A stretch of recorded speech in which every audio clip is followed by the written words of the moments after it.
Nah, kalau klaster 1 itu boro-boro mau dilimpahkan, diperiksa aja belum sampai sekarang. Ini kan aneh, sudah ada unequality. Entah klaster 2 ini apa istimewa pakai telur, kita nggak tahu juga ya. Dengan putusan Bonatua ya di Komisi Informasi Pusat kemarin tidak ada lagi alasan untuk tidak memperlihatkan ijazah itu ke publik. Kami tidak terima sesungguhnya ketika mereka menyatakan itu asli tanpa sebuah proses yang memadai dan transparan. Terlihat penyidik mengentertain kasus ini demi Jokowi.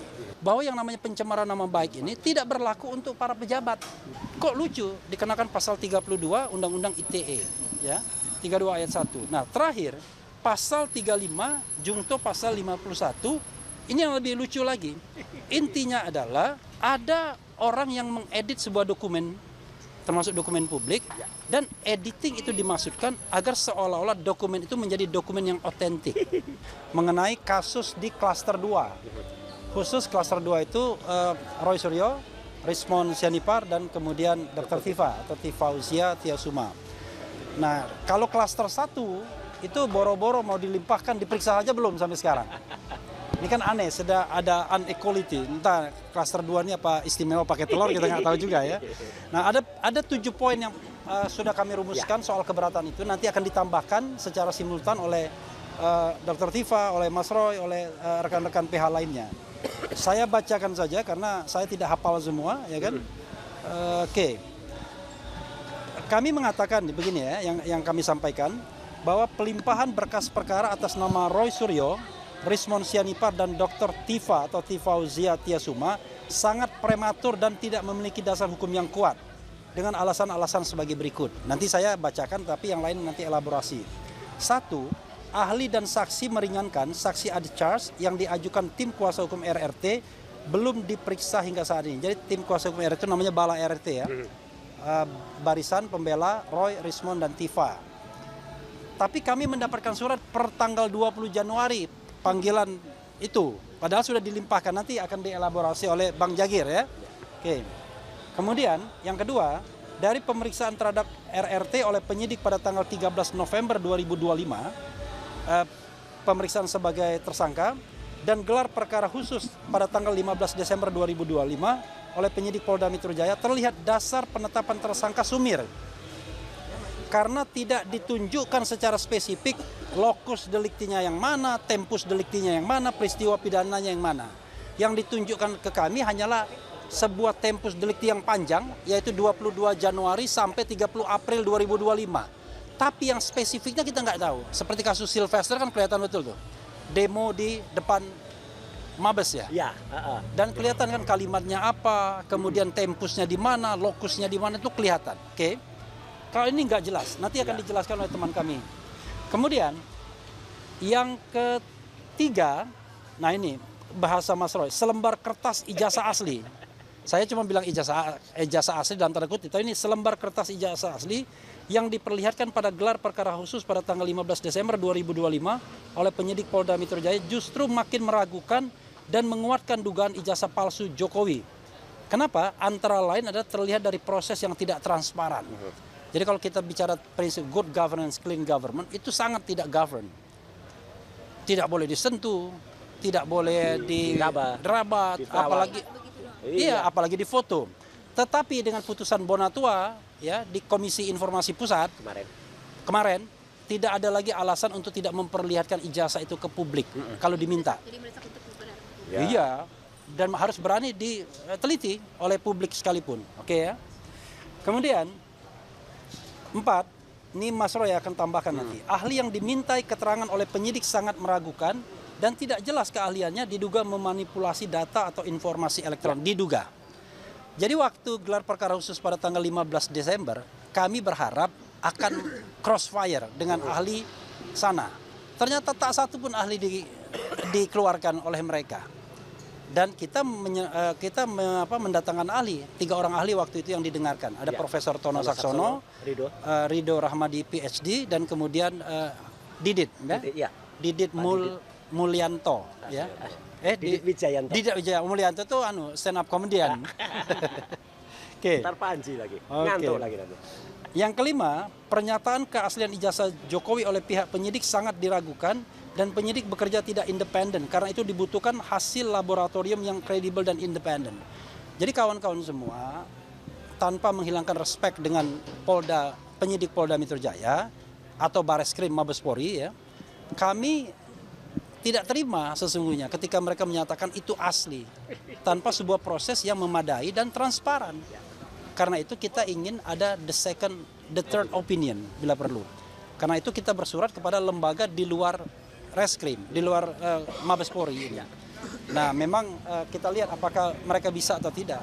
Tetapi kita tidak bisa mengandalkan satu-satunya pada institusi yang kita anggap tidak netral. Ini mohon maaf ya. Dalam kasus ini ya, kita tidak gebiak uya. Kemudian nomor 6, penyidik melakukan tindakan berlebihan, bahkan penyalahgunaan kewenangan dengan memasukkan pasal-pasal Undang-Undang ITE yang tidak relevan dengan delik aduan. Terlihat penyidik mengentertain kasus ini demi Jokowi. Kenapa kami katakan demikian? Kan asal-muasalnya adalah delik pencemaran nama baik dan delik fitnah. Jokowi merasa dicemarkan dan difitnah. Tiba-tiba kok masuk pasal-pasal provokasi, pasal-pasal ujaran kebencian, pasal edit dokumen, manipulasi, kemudian edit dokumen seolah-olah itu dokumen yang otentik, dan semua pasal selundupan tersebut dalam tanda kutip itu dengan ancaman di atas 5 tahun semua. 6 tahun, 8 tahun, 12 tahun. Padahal delik aduannya sendiri yang diadukan yang harusnya dipakai yaitu pasal 310 KUHP yang lama, 311 KUHP yang lama, kemudian pasal 27 Undang-Undang ITE, itu ancaman hukumannya bervariasi 9, 2, 4 tahun saja. Jadi dari sini sendiri terlihat bahwa petugas melakukan entertaining dan kemudian kita menganggap overcharging. Berlebihan, ya. Kemudian yang ketujuh, ini agak teknis. Seluruh pasal yang dikenakan terhadap RRT tidak ada yang relevan dan tidak memiliki dasar hukum yang kuat. Jadi RRT ini dikenakan 6 pasal dengan jungto-jungtonya, ya. 6 pasal itu tidak ada yang relevan. Satu saya sebutkan ya dengan cepat. Pasal 310 KUHP, ini KUHP yang lama ya, itu mengenai pencemaran nama baik. Itu sudah dikatakan, kalau untuk kepentingan umum, pencemaran nama baik itu nggak berlaku.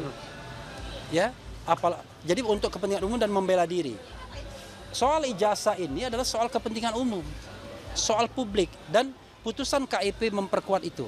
Ya kan? KIP mengatakan bahwa dokumen ijazah adalah dokumen publik, jadi tidak boleh ditutup-tutupi. Yang kedua, pasal 311 KUHP soal fitnah.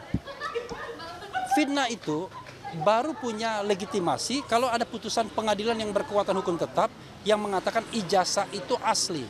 Dan itu harus melalui putusan pengadilan tata usaha negara, ya, atau pengadilan perdata citizen lawsuit yang sekarang ada dan berproses di Solo. Selama belum ada putusan pengadilan yang berkekuatan hukum tetap, mereka tidak bisa diproses. Itu kata Pak Mahfud juga, kata Pak Jimli juga. Jadi bukan kata kami saja, ya. Oke. Yang ke C, pasal 27A itu mengenai pencemaran nama baik dengan dokumen elektronik. Sama, mutatis mutandis dengan yang 310. Dan ditambahkan ada putusan MK bahwa yang namanya pencemaran nama baik ini tidak berlaku untuk para pejabat. Tidak berlaku untuk institusi, tidak berlaku untuk kelompok masyarakat yang ajak dan lain sebagainya. Tapi Pak Jokowi kan bukan pejabat. Menurut kita masih pejabat karena dia masih tercatat di Danantara. Soal dia tidak bekerja dan tidak menerima gaji itu soal lain. Tetapi urusannya adalah urusan publik, bukan urusan private, gitu ya. Kemudian pasal 28 ayat 2 Undang-Undang ITE, ya, ITE 2024 mengenai ujaran kebencian. Ini pasal ini sering sekali digunakan. Bahkan Gus Nur dan Bambang Tri juga dikenakan pasal ini akhirnya. Selain berita bohong yang kemudian gagal, tetapi ujaran kebencian. Padahal di sini dibatasi ujaran kebencian itu haruslah berdasarkan ras, kebangsaan, etnis, warna kulit, agama, kepercayaan, jenis kelamin, disabilitas mental atau disabilitas fisik. Bukan ijazah. Ijazah itu kertas, bukan warna kulit dia, ya kan? Bukan fisik, bukan agama, bukan keyakinan. Jadi how come tiba-tiba menggunakan pasal ini? Oke. Pasal 32, nah ini yang paling aneh.